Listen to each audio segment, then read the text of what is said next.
With that being said, Jaramogi has introduced a lot of things that he wants to happen.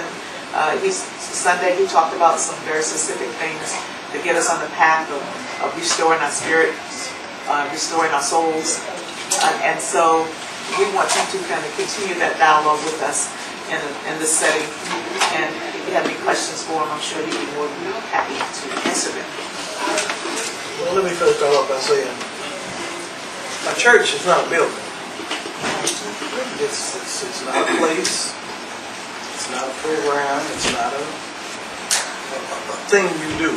It's a group of people with a certain relationship, and the relationship is based on what they believe together about their relationship with God and what they're called to do.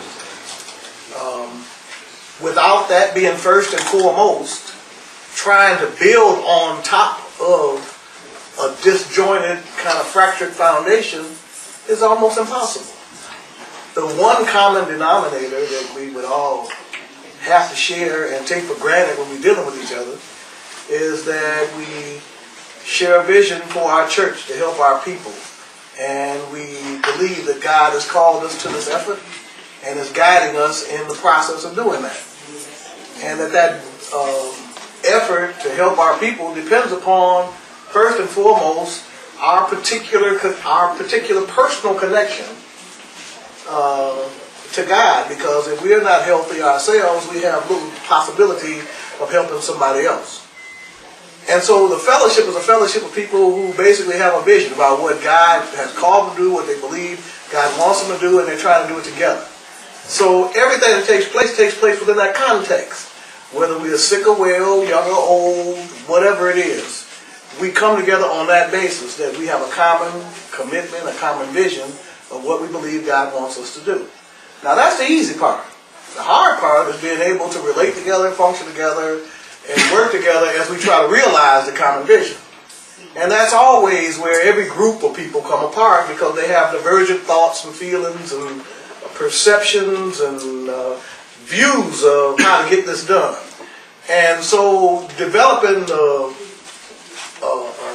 necessary big picture commitment to kind of weather the storm of the difficulty of looking at things differently and having different opinions, that's the big task. That's the big in anything. I don't care what it is. That's the big. Every team wants to win the championship, and that doesn't necessarily mean that they may not have the talent to do it. But a whole lot about whether or not they do it have to do with whether or not the process by which they work through the things they go through together in order to be melded into a unified group. So, brothers and sisters,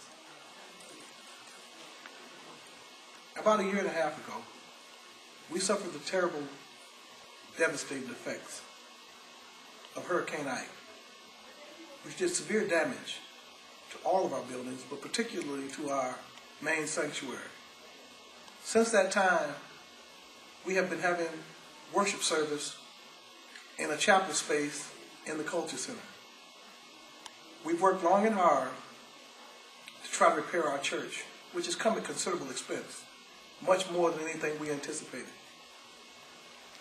After many struggles, ups and downs, and battles with the insurance companies and contractors, I'm glad to announce that on June 13th, 2010, we will have the grand reopening of Shrine 10 in Houston, Texas. We're asking everyone to join with us in the celebration of this momentous occasion. We have redone the sanctuary completely. It is wonderful and beautiful and a sight to behold. We're going to schedule a week of events surrounding the reopening, and we hope that you will join us. It is important enough to take the time and care to join us in Houston for this occasion. You won't be disappointed. We're glad that God has blessed us to be able to be restored to our original state and actually made even better. We've completed the mural of our founder, which is on the sanctuary wall, and we've even added some more. The facilities have been improved in every way, including the sound. and the signs out front. So we're asking you to take the time and the care to join us for our celebration, and that it might be grand and deserving of the effort that we put in and the blessing that we are to the Houston community and to the nation in general. Thank you.